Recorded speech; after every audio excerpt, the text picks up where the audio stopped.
Hello दोस्तों, स्वागत है आप सबका मेरे YouTube channel Sachin education hub पर। दोस्तों, आज हम बात करने वाले हैं पार्ट टू किसका? कॉर्पोरेट गवर्नेंस का। देखो दोस्तों, पार्ट वन के अंदर मैंने आपको मीनिंग, वाई मतलब कॉर्पोरेट गवर्नेंस क्यों चाहिए आपको, और तीसरा आपको बता दिया कि इसके फीचर्स या करेक्टरिस्टिक्स कह लो या नेचर क्या है, उसके बारे में बात की थी। तो पार्ट वन के तो नोट्स आपको लिंक डिस्क्रिप्शन में दे दिया जाएगा। उसके अलावा अगर कोई नोट्स चाहिए वो आपको टेलीग्राम चैनल पे मिल जाएंगे, जिसका लिंक भी वहाँ पे आपको डिस्क्रिप्शन में ही दे दिया गया है। अब दोस्तों, आज पार्ट टू में हम बात करने वाले हैं, आपके सामने टॉपिक्स दो आएंगे। एक है नीड या इम्पोर्टेंस, यानी क्या है ज़रूरत, और उसके बाद हम बात करेंगे इसके प्रिंसिपल्स की। तो दोस्तों, ये दोनों टॉपिक बहुत इंपॉर्टेंट है कॉर्पोरेट गवर्नेंस के बिहाफ पर।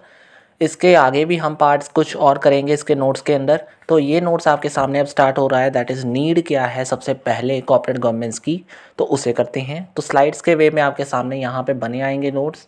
तो आपको पता है, अगर आपने यहाँ से लेने हैं तो यहाँ से आप ले सकते हो, आसानी से आपको समझ आ जाएगा। तो अब हम सबसे पहले देख रहे हैं क्या लिखा है आपकी, यानी जो कॉर्पोरेट गवर्नेंस की ज़रूरत में क्या लिखा है, that is wide spread of share holders. देखो जी, share holders are wide spread throughout the nation. हमें पता है कि share holders throughout the nation हैं, यानी सभी जगह फैले हुए हैं। और जो स्ट्रॉन्ग कॉर्पोरेट गवर्नेंस होता है वो इंश्योर करता है प्रॉपर अकाउंटेबिलिटी फ्रॉम मतलब of the board as well as the management to the share holders.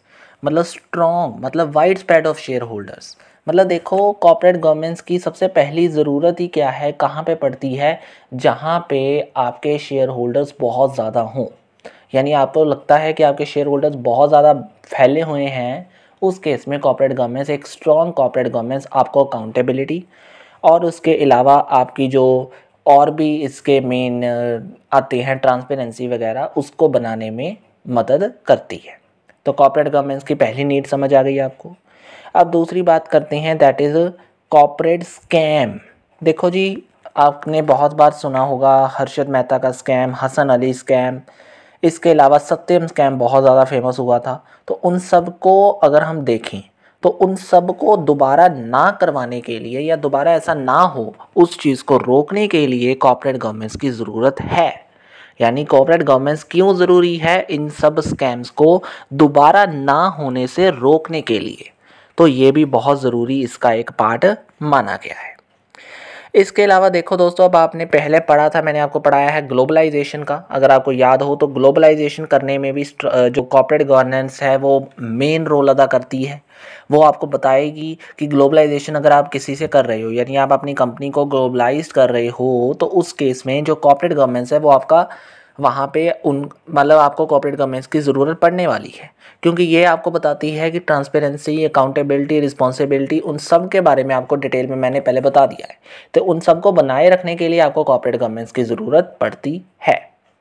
Clear हो गया ये भी। अब हम बात करते हैं, हमारे पास आगे जो आ रहा है दैट इज़ कस्टमर सेटिस्फेक्शन या शेयर होल्डर्स की वैल्यू की सेटिस्फेक्शन, मतलब शेयर होल्डर सेटिस्फेक्शन। तो अब यहाँ पे आपको डिटेल में अगर कहा जाए कि आपने कस्टमर को सेटिस्फाई करके रखना है, तो आप कोशिश करोगे उसे करने की। लेकिन जहाँ पे कॉर्पोरेट गवर्नेंस है वहाँ पे ऐसी चीज़ें करने की ज़रूरत नहीं है, वहाँ पे हो जाएंगी। कैसे हो जाएंगी? देखो, अगर आप कॉर्पोरेट गवर्नेंस करते हो, हर काम डिसिप्लिन वे में हो रहा है, उससे क्या होगा, आपके कस्टमर की सेटिस्फेक्शन ऑटोमेटिकली बढ़ जाएगी कि इस कंपनी में अच्छा काम होता है, ट्रांसपेरेंसी है, अकाउंटेबिलिटी है, रिस्पॉन्सिबिलिटी है, डिस्क्लोज़र है, डिसिप्लिन है, सब कुछ है। तो ऑटोमेटिकली शेयर होल्डर हो गया, कस्टमर हो गया, वो सभी के सभी सेटिस्फाई हो जाएंगे आपके इस कॉर्पोरेट गवर्नेंस से। फिर आते हैं, इसके अलावा कोई भी अगर आपने सिक्योर्ड या मतलब प्रोस्पेरस ऑपरेटिंग एनवायरनमेंट क्रिएट करना है, तो वहाँ पे भी कॉर्पोरेट गवर्नेंस की ज़रूरत पड़ेगी या पड़ती है, क्योंकि जो कॉर्पोरेट गवर्नेंस है वही एक ऐसा इन्वायरमेंट क्रिएट करने में मदद करता है जहाँ पे आप कह सकते हो कि हम सिक्योर महसूस कर सकते हैं। हमने ऊपर पढ़ा, जो फ्रॉड्स हैं वो भी हमसे कहीं गुना दूर हो जाते हैं अगर हम कॉर्पोरेट गवर्नेंस कर रहे हैं तो। ठीक है जी, तो ये आपके सामने हो गए। अब एक लास्ट अगला पॉइंट जो हमारे पास आ रहा है वो है that is changing ownership structure. देखो, कहीं पे आपको लगता है कि आपने ऑनरशिप के स्ट्रक्चर को चेंज करना है, तो वहाँ पे आप क्या करते हो, आपको ज़रूरत पड़ती है बहुत सारी चीज़ों को बदलने की। तो बदलने के लिए आपको मेन ज़रूरत किसकी है, कॉर्पोरेट गवर्नेंस की। क्योंकि आपके जितना भी ऑर्गेनाइजेशन अगर डिसिप्लिन है, ट्रांसपेरेंट है और इसके अलावा अकाउंटेबल है, यानी ये सारी क्वालिटीज़ उसमें है, तो there will be a easy to change the ownership structure. आप आसानी से ओनरशिप स्ट्रक्चर को बदल सकते हो अगर आपने कॉर्पोरेट गवर्नेंस अपनाई हुई है, क्योंकि ये आपकी गुडविल को अच्छा रखता है आपकी सोसाइटी के अंदर, और किसी को कोई फ़र्क नहीं पड़ता अगर आपके बिजनेस के ओनरशिप भी चेंज हुई है। यानी आपको पहले कोई और ओनर था, उसके बिहाफ पर गुडविल अच्छी थी, लेकिन अगर कहीं पे कॉर्पोरेट गवर्नेंस है तो वहाँ पे अगर ओनरशिप चेंज हुई भी है तो कोई ज़्यादा इफेक्ट नहीं पड़ेगा।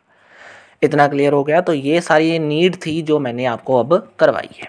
अब हम बात करते हैं थोड़े से इसके मेन प्रिंसिपल्स हैं उनकी ओर ध्यान देते हैं। के सामने सबसे पहला जो लिखा आया है वो है sustainable development of all stakeholder. Principle मतलब आप कह सकते हो कौन से सिद्धांत मानकर कॉर्पोरेट गवर्नेंस चलता है। देखो जी, कॉर्पोरेट गवर्नेंस चलाने के लिए आपको सबसे पहले ये करना है कि जितने भी स्टेक होल्डर जैसे कि कस्टमर, शेयर होल्डर्स या फिर सप्लायर्स या फिर आपके कॉम्पिटिटर्स, ये सारे स्टेक होल्डर्स के अंदर आते हैं। अगर इन सब को आपने सस्टेनेबल यानी इन सब को आपने सेटिस्फाई कर दिया टाइम टू टाइम या करना है, मतलब प्रिंसिपल्स आप कह सकते हो कि एक इफेक्टिव कॉर्पोरेट गवर्नेंस आप कैसे क्रिएट कर सकते हो अगर आप अपने सारे स्टेक होल्डर की सस्टेनेबल डेवलपमेंट कर रहे हो। तो सस्टेनेबल मीन्स एक बैलेंस बना के सबको बेनिफिट दे रहे हो। तो नहीं, ये नहीं कि कस्टमर को ज़्यादा दे दिया पॉइंट आपने, शेयर होल्डर्स को पीछे छोड़ा, नहीं, सबको बैलेंसिंग करते हुए आपने आगे बढ़ाना है। तो ये आपका पहला मेन कॉर्पोरेट गवर्नेंस का प्रिंसिपल है। दूसरा है effective management and distribution of wealth. आपने अगर मैनेजमेंट कॉर्पोरेट गवर्नेंस करनी है तो ये ध्यान में रखना है कि आपका मैनेजमेंट इफेक्टिव बने और जो वेल्थ है वो अच्छे से डिस्ट्रीब्यूट हो। Wealth means money.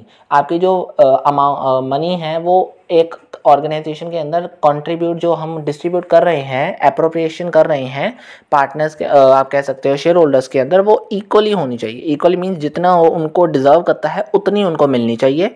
और आपका मैनेजमेंट भी एफिशिएंट बनना चाहिए, यानी हर काम को टाइम से भी करे और कॉस्ट रिड्यूस करते हुए भी देखे। तो ये सारी क्वालिटीज़ वो कह रहा है कि कॉर्पोरेट गवर्नेंस के अंदर होनी चाहिए, तभी कॉर्पोरेट गवर्नेंस अच्छा माना जाता है। यानी ये उनके एक प्रिंसिपल्स के अंदर आ जाते हैं पॉइंट। दो हो गए। तीसरा आपके सामने है डिस्चार्ज ऑफ सोशल रिस्पॉन्सिबिलिटी। अगर आपने सोशल रिस्पॉन्सिबिलिटी को डिस्चार्ज करना है या करना होगा, आप अब हो गए के हिसाब से चलो, यानी आपकी एक ड्यूटी कह लो, या कॉर्पोरेट गवर्नेंस के टाइम पे आपको ध्यान रखना है कि आप अपनी जो सोशल रिस्पॉन्सिबिलिटी है उसे डिस्चार्ज करो। यानी ये ध्यान में रखकर चलना है कि सोसाइटी को आपकी जितनी भी चीज़ें हैं वो एक्सेप्टेबल हों, ऐसा आपका कॉर्पोरेट होना चाहिए। फिर अगला आता है application of best management practices. यानी आपके कॉर्पोरेटिव गवर्नेंस के अंदर ज़्यादातर वही चीज़ें होनी चाहिए जो बेस्ट हैं, यानी एप्लीकेशन सिर्फ उनका ही एप्लीकेशन होना चाहिए जो बेस्ट मैनेजमेंट प्रैक्टिसेस हैं। ये नहीं कि आप किसी भी चीज़ को अंदर ले रहे हो, नहीं, सिर्फ वही चीज़ों को आपने इंट्रोड्यूस करवाना है अपने बिजनेस के अंदर, अपने कॉर्पोरेट के अंदर जो चीज़ें सही हैं, वही एक कॉर्पोरेट गवर्नेंस अच्छा माना जाता है। अब इसके अलावा हमारे पास आता है compliance of law in letter and spirit. मतलब आपने एक ऐसा कॉर्पोरेट गवर्नेंस भी बना के रखना है जिसमें आप कंपाइलेंस बना के रख रहे हो। कंपाइलेंस मीन्स आप अपने लॉ को बना के रख रहे हो, आप अपने लॉ को क्रिएट करके रख रहे हो कि ये मेरा लॉ है। यानी आपने अपने लॉ को अपना मतलब कह लो कॉर्पोरेट के अंदर पूरी ड्यूटी से उसे बांधा है कि हमने कॉर्पोरेट में किसी भी तरीके से अपने लॉ को पीछे नहीं छोड़ना, लॉ की हर चीज़ को मानना है, स्पिरिट बना के रखनी है अपने मतलब एक कॉर्पोरेट के अंदर कि आपने सारी चीज़ें जो लॉ के अंदर लिखी हैं उसी बिहाफ पर अपना कॉर्पोरेट चलाना है। ठीक है जी, तो ये आपके मेन प्रिंसिपल्स हो गए, आपकी ज़रूरत हो गई कॉर्पोरेट गवर्नेंस की। थोड़ा सा लेक्चर बड़ा ज़रूर होगा लेकिन आपके लिए बहुत सफिशिएंट होगा। आपके नोट्स आपको मिल गए यहाँ पे। चाहिए अगर और नोट्स तो आप मेरे टेलीग्राम चैनल को ज्वाइन कर सकते हैं। टेलीग्राम चैनल का लिंक आपको मैं बार बार कह रहा हूँ, टेलीग्राम चैनल का लिंक आपको डिस्क्रिप्शन बॉक्स में इस वीडियो के दिया हुआ है। आप वहाँ से जाके क्लिक करके ले सकते हो वहाँ से नोट्स, तो आपको वहाँ पे हैंड रिटन नोट्स भी मिल जाएंगे। तो दोस्तों आज की वीडियो में इतना ही है। वीडियो अच्छी लग गई है, समझ आ गई है, नए हो चैनल पे तो सब्सक्राइब ज़रूर कर देना चैनल को, ताकि हो और अपडेट्स आपको इसी सब्जेक्ट से रिलेटेड या और भी कोई सब्जेक्ट्स चाहिए कॉमर्स में अंदर, वो आपको मिल जाएंगे इसी चैनल के ऊपर। तो आपको अपडेट्स मिलती रहेंगी अगर आप सब्सक्राइब कर दोगे चैनल को। और वीडियो को लाइक करना मत भूलना, क्योंकि वीडियो आपको अगर अच्छी लगी है तो लाइक ज़रूर करके जाया करो। तो आज के लिए इतना ही है दोस्तों। Thank you very much. Have a nice day.